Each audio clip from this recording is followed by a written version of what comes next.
কোকৰাঝাৰলৈ মই এটা কৰ্মশালাৰ কামত আহিছোঁ আৰু তাৰ মাজতে মই আজি জুবিন ক্ষেত্ৰ ইয়াত আহি উপস্থিত হৈছোঁ। কাৰণ মই গম পাইছোঁ, বহু দিনৰ পৰাই গম পাই আছোঁ যে এটা বিশাল তেওঁলোকে প্ৰকল্প হাতত লৈছে। বিশালভাৱে তেওঁলোকে আয়োজন কৰিছে জুবিনক সকলোৰে মাজত জীয়াই ৰাখিবলৈ, অমৰ কৰি ৰাখিবলৈ। জুবিনৰ সৃষ্টিৰাজি, কৰ্মৰাজি, তেওঁৰ আদৰ্শ, বিশ্বাস সকলো, তেওঁৰ সাধনা চৰ্চা সকলো বড়ো ভাই ভগ্নীসকলে নিজৰ মাজত সদা জীৱন্ত কৰি ৰাখিবলৈ জুবিনক এটা বিশাল প্ৰচেষ্টা লৈছে। আৰু সেই প্ৰচেষ্টাৰ মোৰ কোনো কৃতজ্ঞতাৰ ভাষা মোৰ ভাষা নাই, মই শব্দৰে প্ৰকাশ কৰি সেই কৃতজ্ঞতা প্ৰকাশ কৰিব নোৱাৰোঁ। শ্ৰদ্ধাৰ হাগ্ৰামা মহিলাৰী ডাঙৰীয়াৰ নেতৃত্বত এই গোটেই যিটো কাৰ্য তেওঁলোকে প্ৰচেষ্টা হাতত লৈছে, সকলোৱে মিলি সকলোৱে বহুত কষ্ট কৰি এই কামখিনি কৰিছে। 30 বিঘা মাটি এক বিশাল এক আয়োজন। সেই মাটিখিনি ইতিমধ্যে আবণ্টন কৰা হ'ল আৰু তেওঁলোকে চাফা তাফা কৰি সকলোবোৰ এটা পদক্ষেপ লাহে লাহে তেওঁলোকে গ্ৰহণেই কৰিছে। আধাৰশিলা স্থাপন হ'ল ইতিমধ্যে আৰু মোক প্ৰকল্পটো দেখুৱাইছেও। আমাৰ শ্ৰদ্ধাৰ মনালিছা বাইদেউ আছে আমাৰ লগত, তেওঁ দেখাইছে কালি। ইমান ধুনীয়াকৈ হৈছে, মিউজিয়ামৰ পৰা আৰম্ভ কৰি সকলো ধৰণৰ এটা মুকলি মঞ্চ বা বহুত বস্তু তেওঁলোকে প্লেন কৰিছে। ষ্টুডিঅ' এটা প্লেন কৰিছে।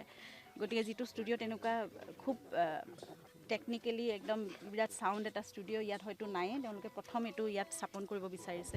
গতিকে জুবিনৰ সকলো সৃষ্টিৰাজি অমৰ কৰি ৰাখিবলৈ তেওঁলোকে আৰু তেওঁলোকৰ নিজৰ হৃদয়ত স্থাপন কৰি ৰাখিছে জুবিনক নিজৰ পৰিয়ালৰ এজন হিচাপে। সেইটোৱে আমাক আটাইতকৈ বেছি সুখী কৰিছে আৰু আমি সদায় তেওঁলোকৰ প্ৰতি কৃতজ্ঞ হৈ থাকিম। যেনেদৰে জুবিনে সকলো বড়ো ভাই ভগ্নীক নিজৰ হৃদয়ত ৰাখিছিল, এখন বৰ অসমৰ সপোন দেখিছিল, সেই সপোন যেন জুবিনৰ এতিয়া সঁচা হ'বলৈ আৰম্ভ কৰিছে। তেওঁ তাৰ পৰাই সুখী হ'ব, য'ত আছে তাৰ পৰাই দেখি সুখী হ'ব যে তেওঁক হৃদয়ত স্থাপন কৰি ৰাখিছে আমাৰ সকলো বড়ো ভাই ভগ্নীসকলে। আৰু তেওঁৰ সৃষ্টিৰাজিক মায়াবিনীকো তেওঁলোকে বড়ো ভাষাত তেওঁলোকে প্ৰায় 30-35 হাজাৰ লোকে জুবিনৰ গীতটো পৰিৱেশন কৰিলে এটা সময়ত। ইমানখিনি মৰম, ইমান শ্ৰদ্ধা, ইমান আৱেগ আছে জুবিনৰ প্ৰতি। গতিকে মই ভাবোঁ তেওঁৰ সেইখিনি সুখ তেওঁ লৈ আছে সদায় আৰু আমিও সুখী পৰিয়াল হিচাপে। আৰু সকলো কামত তেওঁলোকৰ সফল হওক, মই সেইটোৱে কামনা কৰিছোঁ। আমাৰ এই পৰিয়ালৰ আমি একাত্ম হৈ থকাৰ এই ভাৱ যাতে কেতিয়াও শেষ নহয়। আমাৰ ঐক্য, আমাৰ মিলাপ্ৰীতি সদায় এনেদৰেই থাকক, সদায় মৰমবোৰ। শেহতীয়াভাৱে জুবিন গাৰ্গৰ ছবি অংকনক লৈ বিতৰ্কৰ সৃষ্টি হৈছে আৰু মুখ্যমন্ত্ৰী মহোদয়ে কৈছে যে জুবিন গাৰ্গৰ ছবি অংকন কৰাৰ পূৰ্বে আপোনাৰ অনুমতি লোৱা দৰকাৰ। এই সন্দৰ্ভত আপুনি কি ক'ব? মই বিষয়ত একো ক'বলগীয়া নাই, সেইটো ৰাইজে নিজে নিৰ্ধাৰণ কৰিব। জুবিনৰ ছবি ভাল জেগাত আঁকক আৰু এজন শিল্পীৰ কথাবোৰ সেই বিষয়ে আচলতে জুবিনক লৈ টনাটনি হৈ থকাটোৱে আমি ভাল নাপাওঁ আচলতে সেই বিষয়ে। আৰু হয়তো এখন দুখন নহয়, তেনেকুৱা কেইবাখনো ছবি মানুহে আঁকিবলৈ ভাল পাব। এতিয়ালৈকে মই সেই বিষয়ত একো ক'বলগীয়া নাই আৰু মই সেই বিষয়ে গোটেই কথাখিনি মই আচলতে জানি বুজি এতিয়া ল'বলৈ মই ছ'চিয়েল মিডিয়াটো অকণমান কেতিয়াবা এভইড কৰোঁ। কাৰণ সেই বিষয়বোৰ লৈ পেলাই টনা আজোৰা কৰি থাকিলে জুবিনেও শান্তি নাপাব, আমি পৰিয়ালেও শান্তি নাপাম।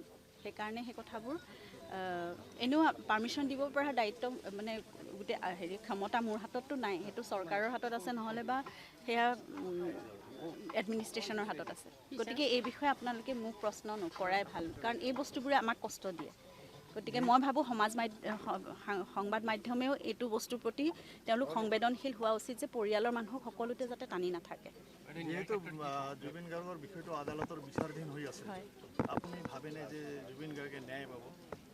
আমাৰ ন্যায় ব্যৱস্থাৰ ওপৰত সম্পূৰ্ণ আস্থা আছে। দেশৰ ন্যায় সেই প্ৰক্ৰিয়াটো চলি আছে। গতিকে মই ভাবোঁ জুবিনে বিজয়ৰ দিশে আগবাঢ়িছে আৰু সকলো সঠিক দিশতে গৈ আছে। অলপ সময় লাগিছে কাৰণ বহুত সাক্ষী আছে, প্ৰায় 394 সাক্ষীৰ ভিতৰত কিমানখিনি তেওঁলোকে এতিয়া আদালতৰ মজিয়ালৈ আনে মই সেইটো নাজানো, কিন্তু তথাপিতো সেইটো অকণমান প্ৰক্ৰিয়াটো অলপ দীঘলীয়াই হয়তো হ'ব। কিন্তু আমি সম্পূৰ্ণ বিশ্বাসেৰে সেইটো লৈ আছোঁ যে আমাৰ দেশৰ ন্যায় ব্যৱস্থাই আৰু জুবিনৰ নিচিনা সত্তাক অন্ততঃ ন্যায় দিবই, আৰু আমি সত্য আৰু শুদ্ধৰ পথতে আমি আগবাঢ়িছোঁ। গতিকে প্ৰতিজন অসমীয়াই সেয়া যুঁজি আছে, প্ৰতিজন অসমীয়াই প্ৰাৰ্থনা কৰি আছে, অন্তৰৰ পৰা কামনা কৰি আছে যে সত্যৰ সদায় জয় হওক। আৰু জুবিনৰ নিচিনা এটা সত্তাই যদি তেওঁৰ প্ৰতি হোৱা অন্যায়ৰ ন্যায় নাপায়, তেতিয়াহ'লে ন্যায় শব্দটোৰ অৰ্থনো ক'ত থাকিব বা সেই শব্দটোৰ মূল্য ক'ত থাকিব। গতিকে মই সেইটো নাভাবোঁ। প্ৰতিজন অসমীয়াই যি অন্তৰেৰে অসমীয়া, তেওঁ প্ৰতিজনেই জুবিনৰ ন্যায় কামনা কৰি আছে আৰু সেইটোৱে হ'বগৈ।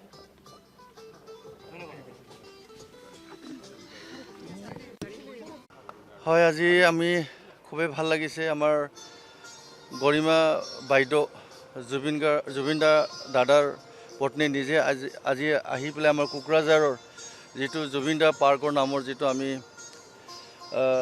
আমাৰ সন্মানীয় শ্ৰীযুত হাগ্ৰামা মহিলাৰী ছাৰে তেখেতৰ নামত জুবিন গাৰ্গৰ নামত আমাৰ 30 বিঘা মাটি যিটো আমি BTC গভৰ্ণমেণ্টৰ পৰা আমি জুবিন দাৰ নামত আমি কিবা কৰিছিলোঁ, দান কৰিছিলোঁ। তো সেইটো জেগাত আহি পেলাই আজি আমাৰ গৰিমা বাইদেউ আহি পেলাই খুবেই সুগুণ পাইছে বা খুবেই শান্তি লাগিছে। তেখেতে আহি পেলাই ইয়াত খুব শান্তি পাইছে বুলি মোক জনাইছে আৰু হাগ্ৰামা ছাৰক তেখেতে ধন্যবাদ দিছে আকৌ এবাৰ যে ইমান ডাঙৰ এটা প্ৰজেক্ট কৰি পেলাই হাগ্ৰামা ছাৰে আমাক জুবিন দাৰ নামৰ ইমান ডাঙৰ প্ৰজেক্ট এটা পাৰ্ক এটা বনাবলৈ গৈ আছে। তাৰ বাবে খুব সুন্দৰ এটা ধন্যবাদ থেংকছ যাচিছে বাইদেৱে আমাক হাগ্ৰামা ছাৰক বা আমাক BTC চৰকাৰক। তো এইখিনি আমিও খুবেই ভাল লাগিছে। তেখেতে আহি পেলাই আমাৰ ওচৰত আহি পেলাই খুব এটা পৰিৱেশটো চাই পেলাই বাইদেৱে খুব ভাল পাইছে। মই বাইদেউকো ধন্যবাদ যাচিছোঁ যাতে আমিও BTC চৰকাৰৰ পৰা যি কাম কৰিব লাগে জুবিন দাৰ পাৰ্কৰ নাম আমি কাম কৰি যাম। ধন্যবাদ।